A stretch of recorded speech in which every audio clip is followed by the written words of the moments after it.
I have a son in prison. I have learned that we punish by deprivation, physical, emotional, and sometimes inhuman deprivation.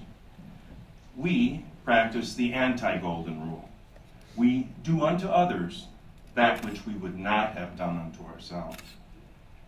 My son is in prison on revocation because he broke some rules of supervision. No crimes were committed or laws broken. My son did 3 years in prison and was out for 14 months of his 2-year supervision period. During that time, he never missed a day of work. He paid taxes, he paid his bills, he paid his supervision costs. He attended and paid for all program costs for the programs that he did not get while he was in prison. He was helpful and in no trouble at home or with the law. My son is one of the 73% who are revoked in Wisconsin for rule violations. In Minnesota, which has half Wisconsin's prison population, you are not sent back to prison for rule violations. None of that 14 months of street time counts, and the 2-year balance of his sentence started over. At revocation, he chose more time in prison because conditions of his supervision made him feel he could not successfully complete it. I asked him what he would like me to tell those of you who have power and influence.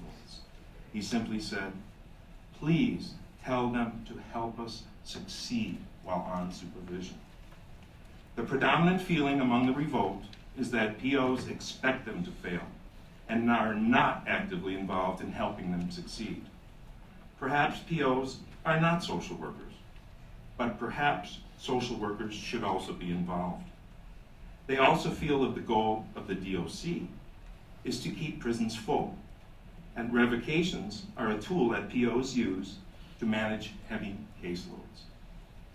I have come to agree with this assessment. The DOC system, as presently constituted, does not foster rehabilitation and therefore bears its share of the responsibility for recidivism. We need more and better alternatives to revocation.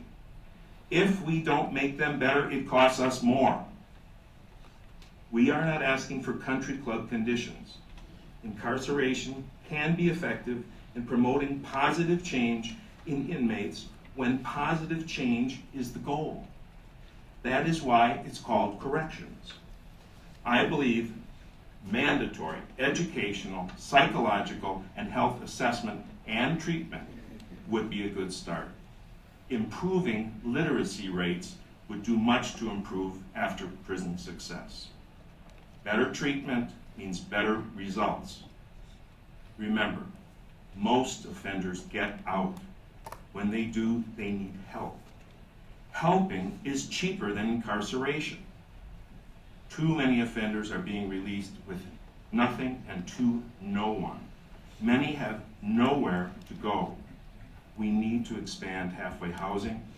We must make sure they have food and clothes. We have to help them find work and positive mentoring. Thank you very much. I'm not done. I was just waiting until you were Sorry, done. no, just give me the next person. Okay, thanks. Okay, I'll finish now. We have to help them find work and positive mentoring. Society must give them the opportunity to be redeemed. That redemption benefits society. You have the power to aid that redemption and make Wisconsin a shining example of progressive, compassionate justice. We hope and pray that you will use your power to do so. Then, when you are asked, what have you done for the least of these? You can say, I helped.